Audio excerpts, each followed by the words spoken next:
샬롬, 지난밤도 평안하셨습니까?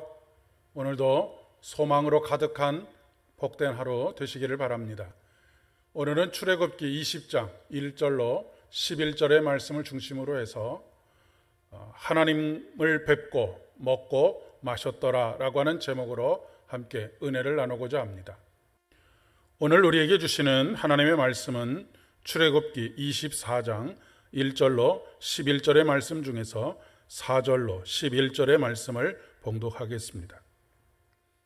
모세가 여호와의 모든 말씀을 기록하고 이른 아침에 일어나 산 아래에 제단을 쌓고 이스라엘 12지파대로 12기둥을 세우고 이스라엘 자손의 청년들을 보내어 여호와께 서로 번제와 화목제를 드리게 하고 모세와 피를 가지고 반은 여러 양푼에 담고 반은 제단에 뿌리고 언약서를 가져다가 백성에게 낭독하여 듣게 하니 그들이 이르되 여호와의 모든 말씀을 우리가 준행하리이다.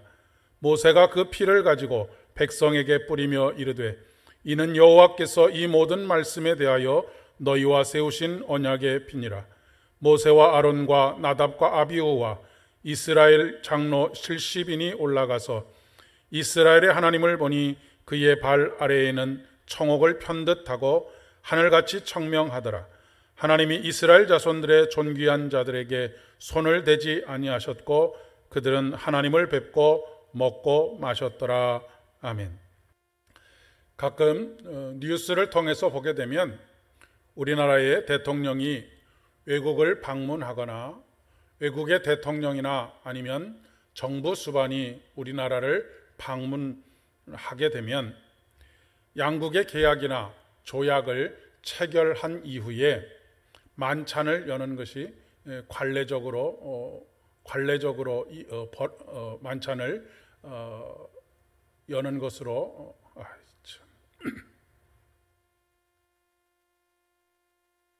그냥 할게 중간에 잘라줘.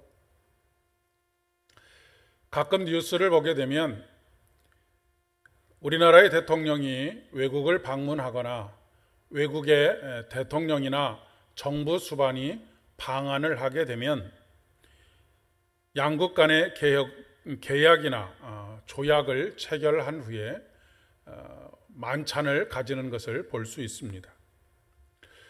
여러 가지 이유가 있겠지만 계약 및 조약 당사국의 지도자들 간의 신뢰를 돈독하게 하기 위함일 것입니다.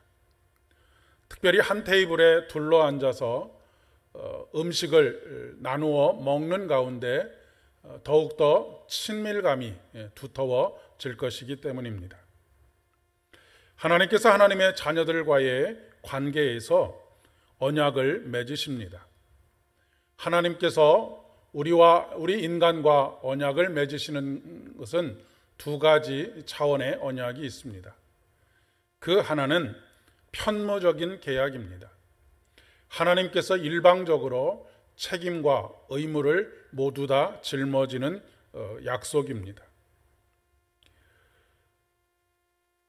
하나님께서 우리에게 일방적으로 선언하시는 약속이지요. 우리를 하나님의 자녀로 삼으시는 일방적인 은혜가 바로 그것입니다. 또 다른 하나는 쌍무적인 계약입니다. 쌍방이 책임과 의무를 다 짊어지는 것이지요. 하나님께서 제시하신 약속을 우리가 신실하게 지키면 하나님께서 이렇게 복을 허락해 주시겠다라고 약속하신 것입니다. 출애굽기 20장에서 하나님께서 십계명을 통해서 이스라엘 백성들과 언약의 관계를 맺으십니다.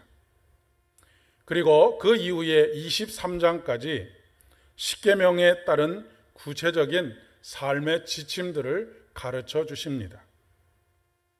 그 후에 오늘 본문인 24장에서 하나님과 이스라엘 백성들이 맺은 그 언약을 모든 백성들을 모아놓고 그들의 귀에 들리게 합니다. 그런 후에 번제와 화목제를 드리게 되지요.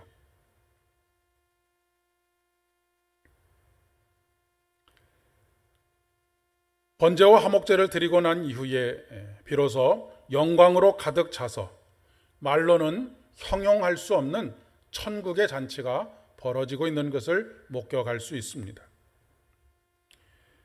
9절과 10절의 말씀에 모세와 아론과 나답과 아비후와 이스라엘 장로 70인이 올라가서 이스라엘의 하나님을 보니 그의 발 아래에는 청옥을 편듯 하고 하늘같이 청명하더라 라고 기록하고 있습니다. 그리고 11절에 이어서 그들은 하나님을 뵙고 먹고 마셨더라로 맺어지고 있습니다. 사랑하는 여러분, 상상이 되십니까? 이 상상이 현실이 되는 자리가 바로 우리의 예배입니다. 우리는 예배를 통해서 하나님을 뵙고 영적인 양식을 먹고 마시는 것입니다. 생명의 떡으로 십자가의 보혈로 우리의 밥이 되신 우리 주님과 더불어 먹고 마시는 것입니다. 이를 통해서 우리가 하나님과의 하나됨 속에 더욱 친밀한 교제가 이루어지는 것이 예배입니다. 뿐만 아니라 우리가 하나님과 맺은 언약을 확인하고 그 언약을 갱신하는 것입니다. 그리고 다시 그 언약에 신실할 것을 약속하는 것입니다. 우리는 그렇게 사랑해서 결혼했는데도 불구하고 결혼하고 나면 속았다라고 하는 말을 가장 많이 하곤 합니다. 화장실 들어갈 때의 마음과 화장실 나올 때의 마음이 다른 경우도 굉장히 많이 있습니다. 여기서부터 모든 불화가 시작이 되는 것입니다. 신앙생활을 하는 데 있어서도 이와 같은 일들이 비일비재하게 일어납니다. 때문에 매주일 예배를 통해서 하나님께서는 하나님과 우리가 맺은 언약을 확인시키시고 언약을 갱신하시는 것입니다. 오늘 하루도 하나님과의 언약에 신실한 인생이 되시기를 바랍니다. 그러면 하나님께서 약속하신 복을 우리 한 사람 한 사람에게 허락해 주시리라 믿습니다. 함께 기도드리겠습니다. 하나님, 우리는 늘 하나님과 맺은 언약을 잊어버리고 살 때가 참 많이 있습니다. 그래서 하나님과의 약속에 신실했을 때 당연히 누릴 수 있는 하늘의 복을 다 발로 차버리고 많은 그런 어리석은 인생을 살아가고 있습니다. 매 주일 그리고 우리가 말씀 앞에 설 때마다 우리에게 언약을 확인시키시고 갱신하시고 신실하게 하나님께서 약속을 지키실 것을 말씀하시며 우리에게 성실하게 응답하실 것을 요청하시니 오늘도 그 약속의 신실한 인생이 되기를 소망합니다. 예수님의 이름으로 기도드립니다. 아멘. 오늘도 견고한 하나님의 팔로 여러분을 지키시는 복된 하루 되실 수 있기를 바랍니다.